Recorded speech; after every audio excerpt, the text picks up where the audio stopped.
function and control.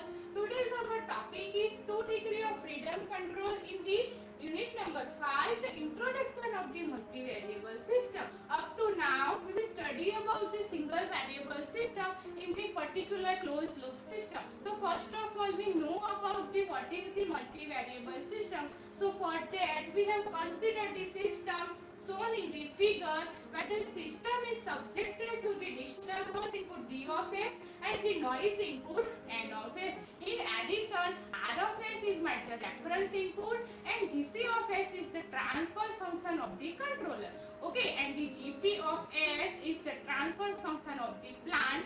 So now we assume that GS of S is the fixed and the unalterable. Now we assume that G of S is the fixed and unalterable. So here in this block diagram you can see that R of S is my input signal, reference input, D of S is the disturbance input and N of S is the noise input, where GC of S is my controller and GP of S is the plant transfer function. So this is the 1 degree of freedom control where Y of S is my output and B of S is my the feedback signal.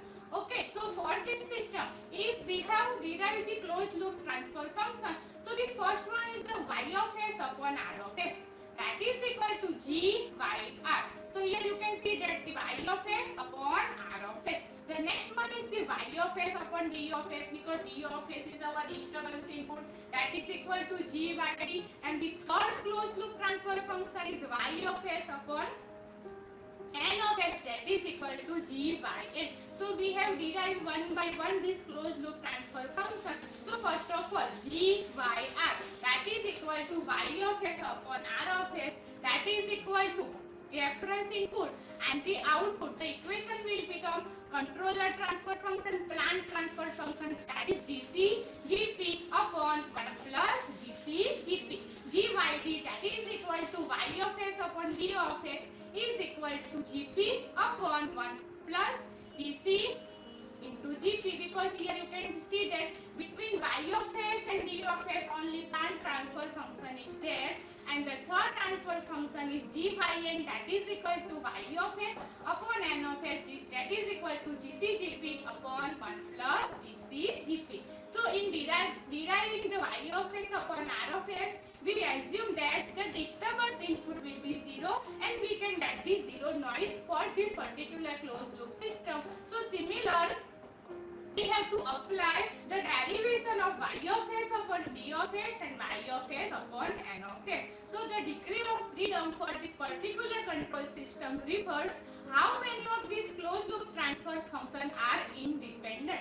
So in the present case, GYR, that is equal to GP minus GYD upon GP. If we have to subtract the disturbance noise from the reference input, so we can get the equation of GYR. Same thing, if we have to subtract the disturbance noise from the noise input GYN, that is equal to GYD minus GP upon GP.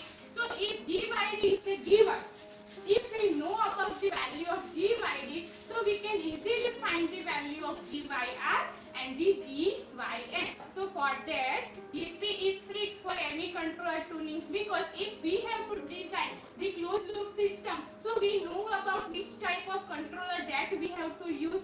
So we know about the value of GP for this particular controller. So among the 3 closed loop transfer function, if one of them is given, the remaining 2 are fixed.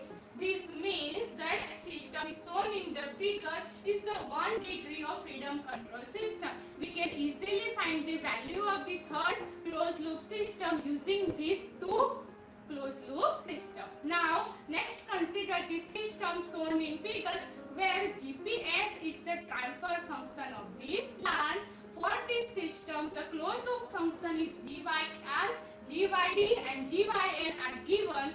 So this is the actual diagram of the 2 degree of freedom control system. Okay, so here simply we have to add some GC to S block for the 1 degree of freedom control. So what is the equation for this particular 2 degree of freedom control? So GYR, that is equal to Y of S upon R of S is equal to GC1 G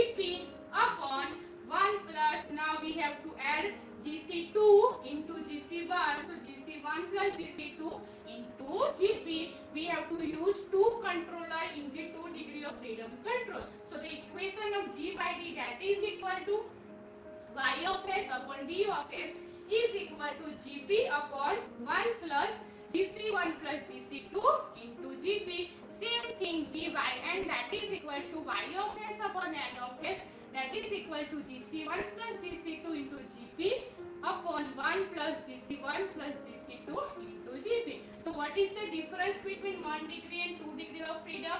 So the equation of the 1 degree of freedom is only depend the one controller Gc1, but whenever we deal with the 2 degree of freedom in the block diagram, you can see that we can use the two controller Gc1 and Gc2. So the equation will become like this manner. Now here we have G by n, that is equal to Gc1 into G by D using the block diagram of this system. So G by n is equal to G by D minus Gp upon Gp. So in this case, if the G by D is given and G by n is fixed, but G by r is not fixed because Gc1 is independent of the G by D. So it is not easy to find out the value of G by r and G by D. So thus the two closed loop transfer function among the three closed loop transfer function G by r, G by D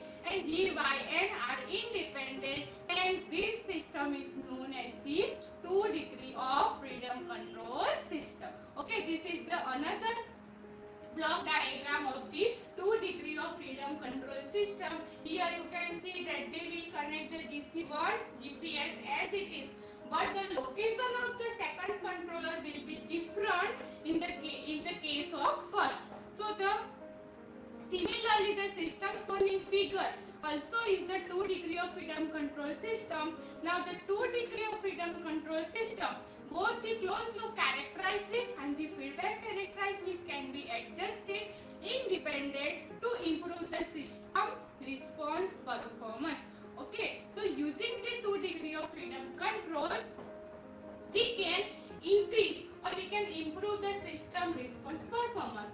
Because in the 1 degree of freedom control, we cannot easily identify the system response. In that, we have known the value of the controller and the plant, so we can easily find the value of G by n and G by D.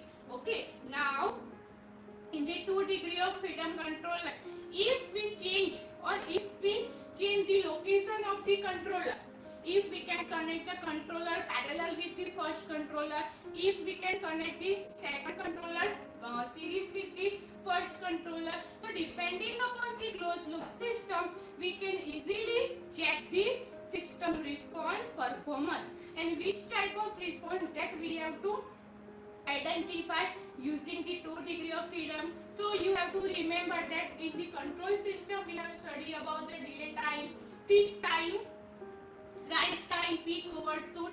Okay, so using this method we can easily identify the characteristic of the closed loop system, and if we know about the characteristic of the closed loop system, that time we can easily find the stability and the instability of the system. If my system is unstable for this particular disturbance input or the noise input, so we can easily remove or reduce the noise input for this particular system, or also we can reduce the disturbance for this particular plant. Okay, so using the 2 degree of freedom, we can easily identify the system response, and then we can easily improve the system parameter like delay time, rise time, peak time and the peak overshoot, because generally these type of parameter are used in the second order system, and it is